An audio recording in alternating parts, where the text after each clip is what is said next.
En nombre del Ministerio de Educación de la República Dominicana, damos formal inicio a todos y a todas las estudiantes de primero de secundaria del año 2020-2021. Con mucho entusiasmo le damos la bienvenida a los docentes que te acompañarán a alcanzar tus sueños y metas.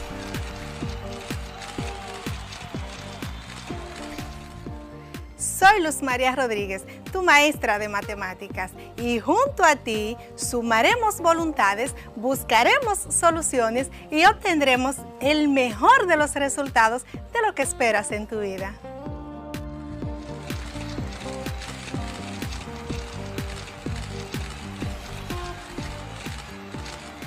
Hi, I'm your teacher, Saily Padilla. Soy tu profesor de inglés. And we will do our best, que significa haremos lo mejor, para que seas un great dreamer, un gran soñador.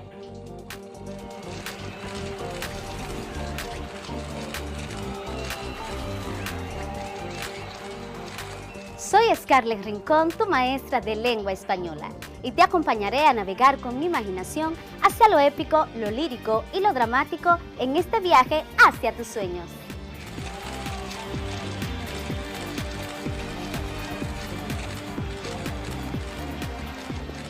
Soy Julio Pimentel, tu maestro de Ciencias Sociales, y con estos cambios que ha experimentado nuestro país y el resto del mundo, continuaremos por las vías de la superación personal.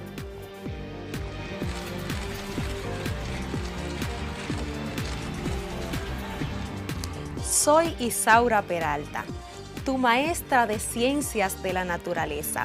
Aquí nos encontraremos para aprender y experimentar. Vamos a descubrir cómo relacionarnos con nuestro entorno y apreciar la vida.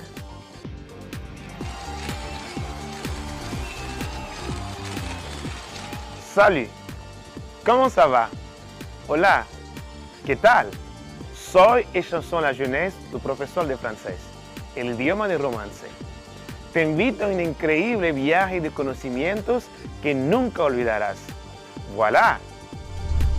Estudiantes y maestros, bienvenidos y bienvenidas a este compromiso por el futuro de nuestro país. Y tú, sé quien quieras ser. Alcanzar tus metas es posible.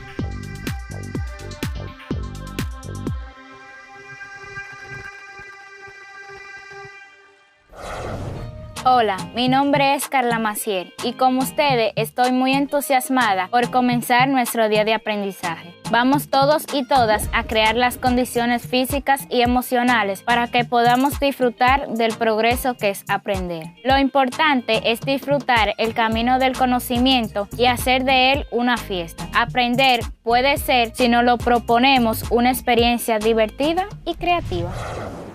Saludos, queridos estudiantes. Bienvenidos sean todos a esta su última clase del mes de enero. Iniciamos este día diciéndonos a nosotros mismos: Hoy voy a conseguir todo lo que me proponga, porque hasta Dios hizo al mundo con un pensamiento. Vamos a prepararnos para nuestra misión del día de hoy.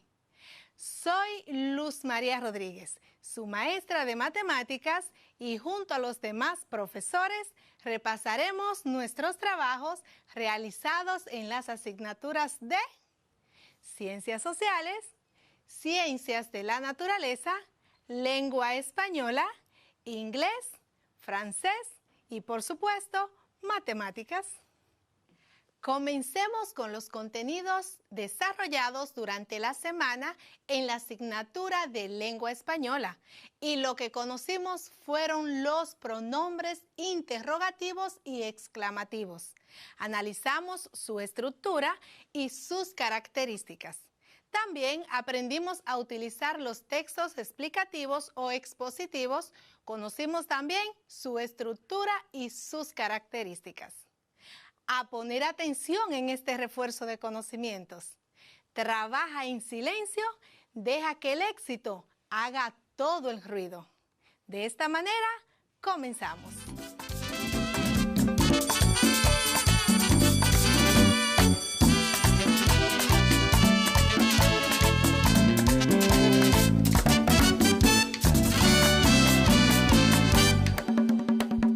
Saludos mis queridos estudiantes.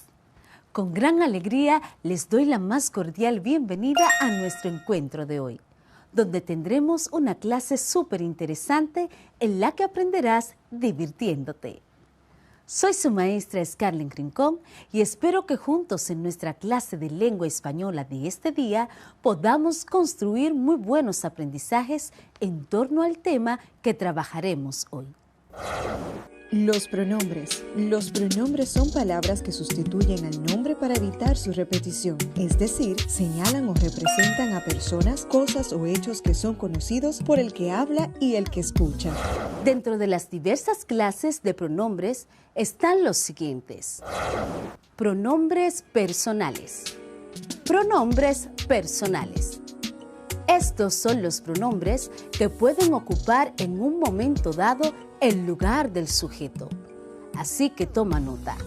Estos pronombres son yo, tú, usted, él, ella, nosotros, nosotras, ustedes, ellos y ellas. Un ejemplo de una oración que contenga esta clase de pronombres es la siguiente.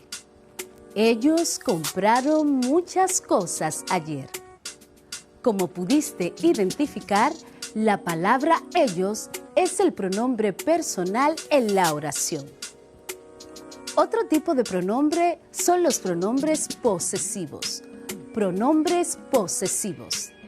Estos son los pronombres que pueden sustituir el nombre o sustantivo y a la vez la posesión de lo que se expresa en la oración. Así que escribe algunos de los pronombres que corresponden a este tipo. Mío, mía, tuyo, tuya, suyo, suya, nuestro, nuestra, suyos y suyas. Un ejemplo de oración que contenga esta clase de pronombre es: esos zapatos son míos. Como pudiste identificar, la palabra míos es el pronombre posesivo en la oración. También están los pronombres demostrativos. Pronombres demostrativos, que son los que demuestran o quieren demostrar algo, expresando la condición o la circunstancia o simplemente para señalar una persona, una cosa o un lugar. Toma nota de algunos de los siguientes ejemplos. Aquí, acá, allí, ahí, allá, este, ese, aquel, estos, esos y aquellos. En la oración, aquel cuadro me encantó desde que lo vi. La palabra aquel es el pronombre demostrativo en la oración. Ya que le hemos dado una mirada general a algunos tipos de pronombres, ahora sí nos vamos a enfocar en los pronombres interrogativos y exclamativos. Los pronombres interrogativos son aquellos que hacen referencia a una entidad o sustituyen a un nombre con una intención interrogativa. Estos pronombres realizan un cuestionamiento en relación con el referente al cual señalan.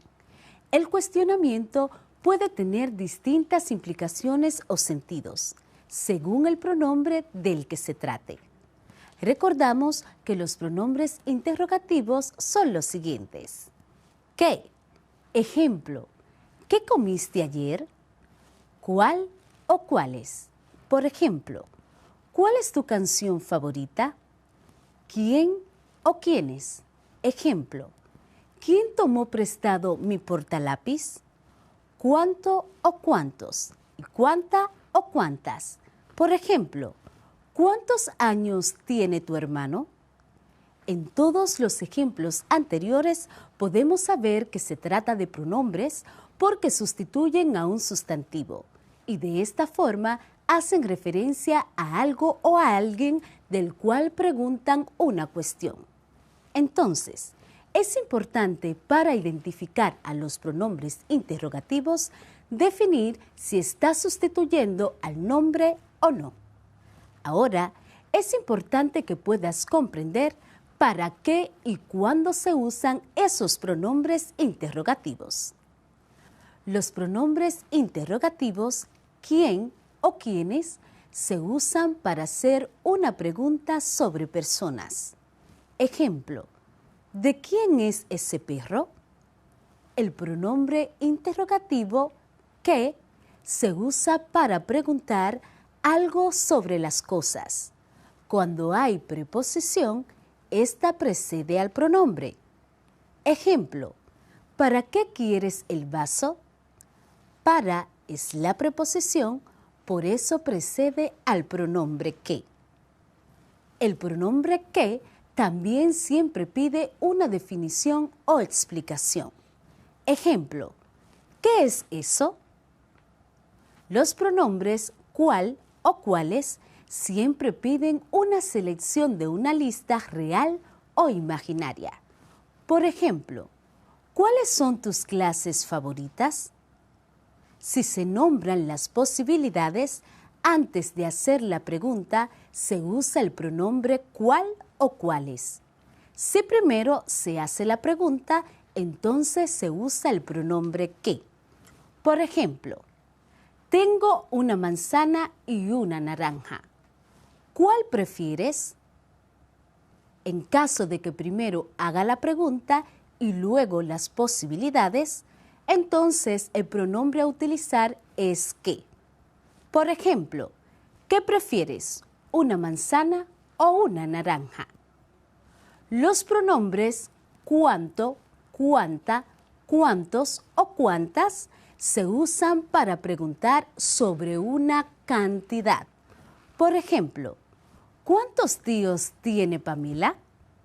Bien, ahora que ya conoces los pronombres interrogativos y su uso, vamos a profundizar acerca de los pronombres exclamativos. ¡Guau! ¡Qué vestido más hermoso! Lo usaré para mi fiesta de cumpleaños. Buenos días. Hola.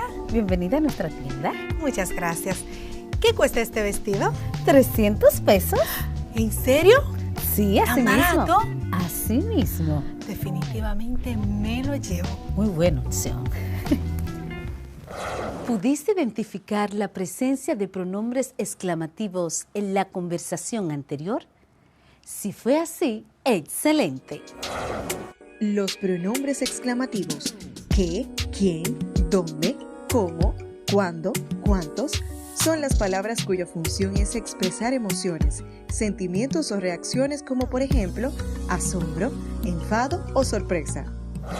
Las palabras que conforman los pronombres exclamativos son las mismas empleadas en los pronombres interrogativos. Sin embargo, a diferencia de estos últimos, Los pronombres exclamativos siempre deben llevar los signos de admiración al inicio y al final de la palabra u oración.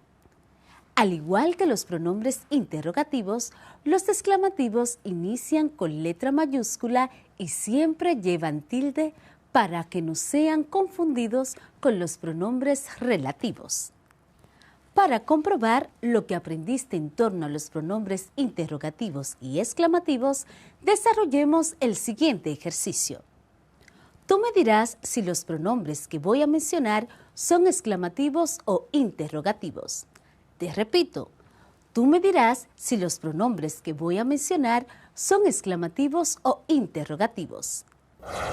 El pronombre que, con signos de interrogación, es de tipo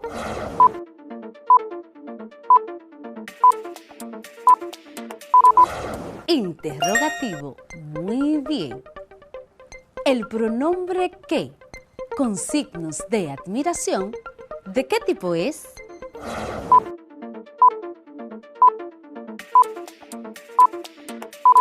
Exclamativo. Excelente. El pronombre cuando, con signos de admiración, es de tipo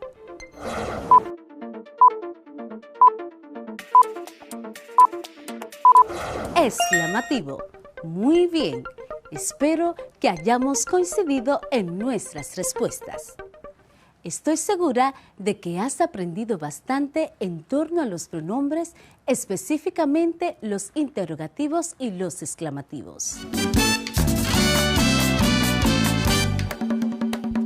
Chicos y chicas, conozcamos en este momento qué son los textos explicativos.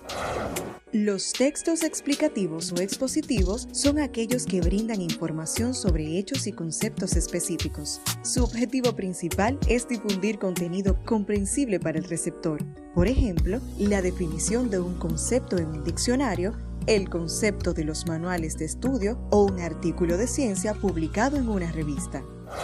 ¿Escuchaste bien algunos de los ejemplos de textos explicativos? Te repito. La definición de un concepto en el diccionario, el contenido de los manuales de estudio o un artículo de ciencias publicado en una revista y muchos otros más. Para cumplir con su función, estos textos, que también se denominan expositivos, se valen de recursos como la ejemplificación, la descripción, la exposición de conceptos y la comparación. En resumen, podemos decir que los textos explicativos cumplen con una función comunicativa que es referencial, es decir, que informa sobre un tema. Posee un vocabulario que es de tipo específico, es decir, que es propio de la disciplina con la que se vincula el texto. Utiliza unas estrategias que son explicativas. Dentro de ellas, la definición, la ejemplificación, la reformulación y otras más. Posee una secuencia explicativa que es descriptiva y también comparativa. Y existen diversas clases de textos explicativos. Anteriormente, escuchamos algunos ejemplos. En cuanto a su recurso y estructura, podemos decir que los textos explicativos se organizan en tres grandes partes. Primero está la introducción, que aquí se presenta la idea principal. Te repito, primero está la introducción, que aquí se presenta la idea principal. Segundo, el desarrollo. Aquí es donde se explica el tema. El desarrollo. Aquí es donde se explica el tema. Y por último, la conclusión, donde se sintetiza la información detallada en el desarrollo. Y por último, la conclusión, donde se sintetiza la información detallada en el desarrollo. También describe, presenta y organiza los hechos y acontecimientos de forma jerarquizada Y además, la información se vuelve más compleja a medida que el texto avanza. Ya que conoces los tipos de textos explicativos, es importante que conozcas sus características. Las características de los textos explicativos son las siguientes. Se escriben en tercera persona. Se escriben en tercera persona. Utilizan un registro formal. Utilizan un registro formal. No incluyen enunciados subjetivos ni opiniones. No incluyen enunciados subjetivos ni opiniones. El contenido se presenta como real y verificado. El contenido se presenta como real y verificado. Pueden o no utilizar terminología técnica. Pueden o no utilizar terminología técnica. Esto dependerá de la audiencia a la que se dirige el contenido y de las necesidades del emisor. Quiero que recuerdes que los textos explicativos o expositivos son aquellos que brindan información sobre hechos y conceptos específicos. Su objetivo principal es informar y difundir contenido comprensible para el receptor. Se estructura por una introducción, un desarrollo y una conclusión, y pueden ser divulgativos o especializados. Estimados estudiantes, luego de haber desarrollado y aprendido todo lo relacionado con el texto explicativo, hemos llegado al final de la clase de hoy. Los invito a ejercitarse realizando los ejercicios correspondientes que están en su cuadernillo y profundizar sus aprendizajes a través de la investigación. La medida de lo que somos es lo que hacemos con lo que tenemos. Con esta frase de Vince Lombardi me despido. Nos vemos en nuestro próximo encuentro para continuar aprendiendo lengua española. Soy tu profe Scarlett Rincón y nos vemos en la próxima.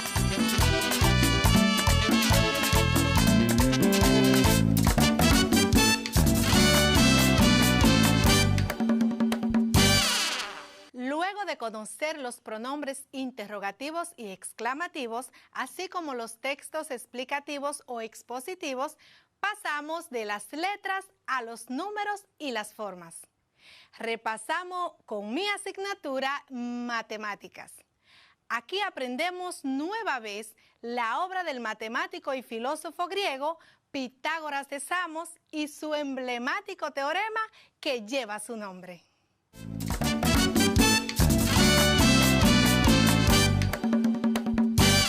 ¿Alguna vez has volado una chichigua? Es interesante ver cómo se elevan las chichiguas a una gran altitud. ¿Sabías que se puede calcular la altura de una chichigua utilizando un concepto matemático conocido como teorema de Pitágoras? Para ver la aplicación del teorema de Pitágoras, solo debemos conocer la distancia del hilo y la distancia que hay entre el punto exacto del suelo sobre el que vuela la chichigua y tú. Aplicando el teorema de Pitágoras, podemos calcular la altura exacta de dicha chichigua. ¿Quisieras seguir aprendiendo más sobre lo que es el famoso teorema de Pitágoras? Pues prepárate, porque aprenderás eso y muchísimo más en tu clase de Matemáticas para la Vida. Hoy hablaremos del teorema de Pitágoras. Cuando terminemos este tema, tendrás la destreza de enunciar y demostrar el teorema de Pitágoras. Empecemos por recordar el tema de la clasificación de los ángulos. En este aprendimos que los ángulos se clasifican según sus medidas. Por ejemplo, ¿recuerdas cómo se llama un ángulo cuya medida es de 90 grados?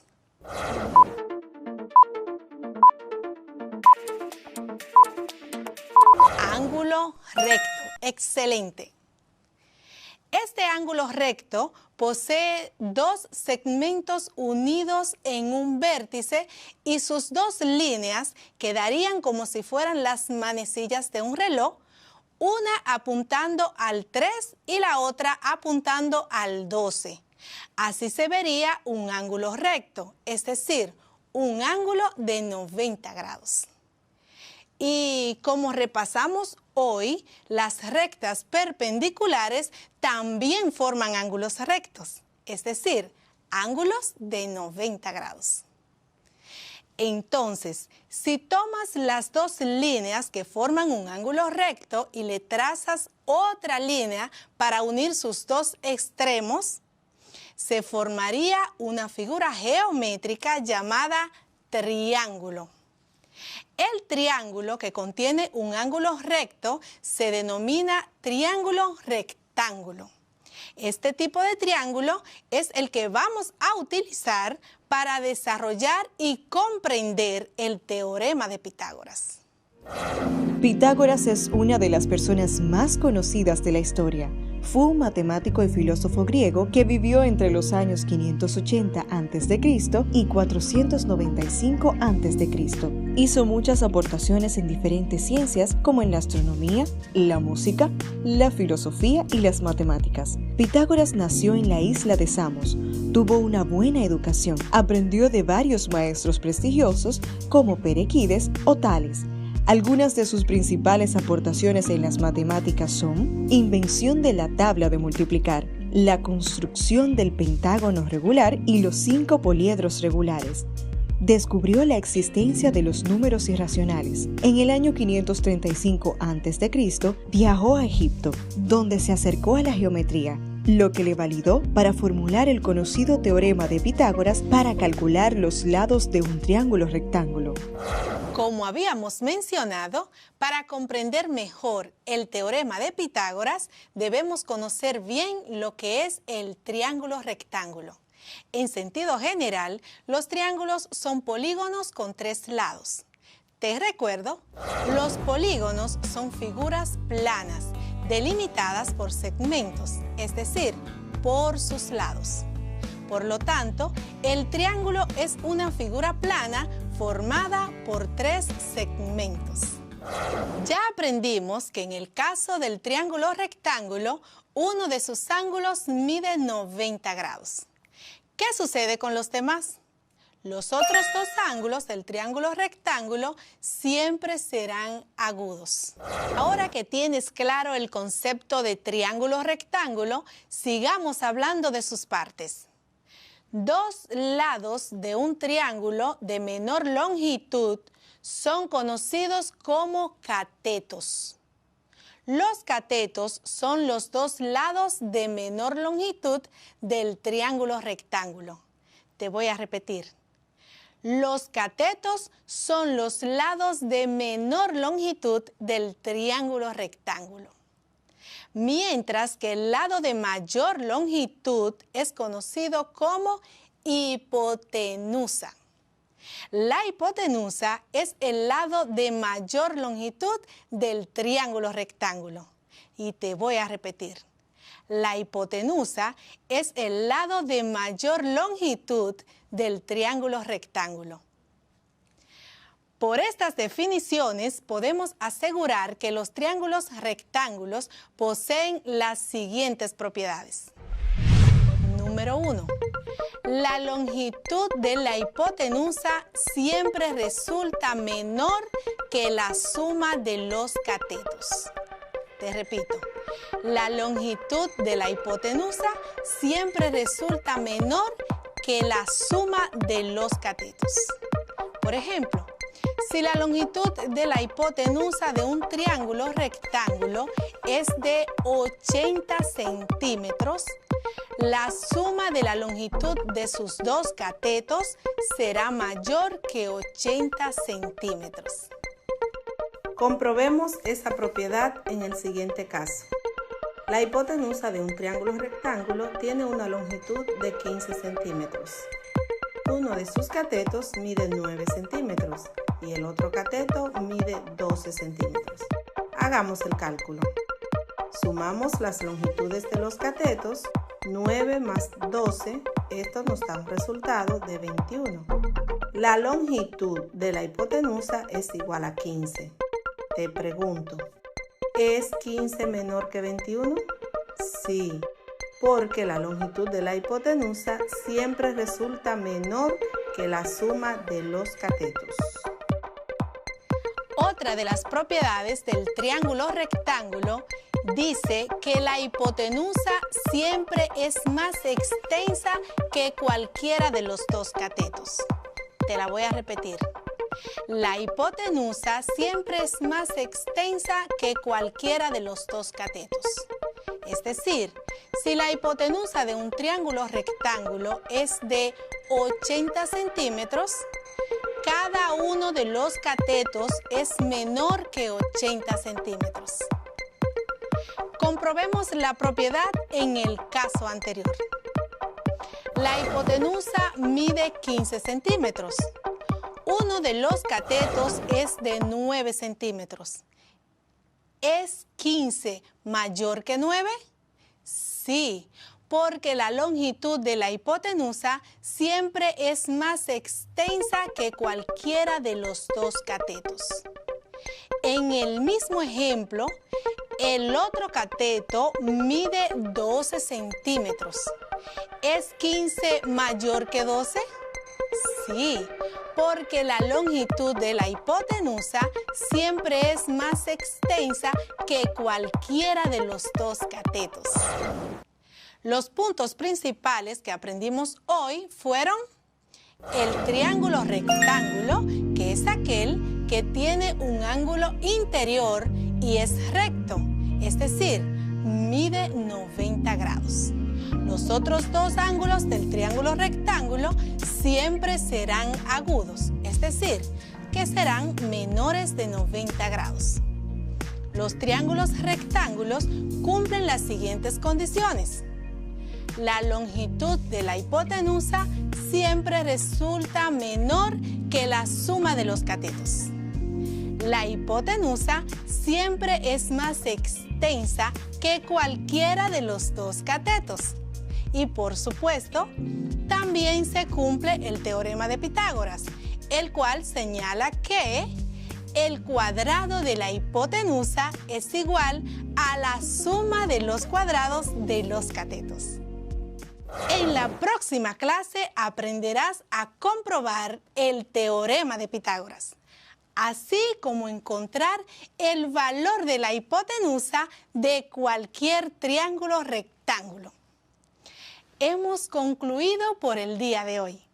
Como siempre, agradecida de ti por estar pendiente a la clase.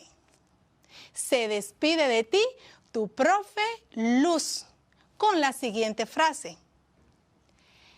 Quien se transforma a sí mismo, transforma al mundo. Esto lo dijo Dalai Lama. Te deseo un feliz y bendecido resto del día. Hasta una próxima vez.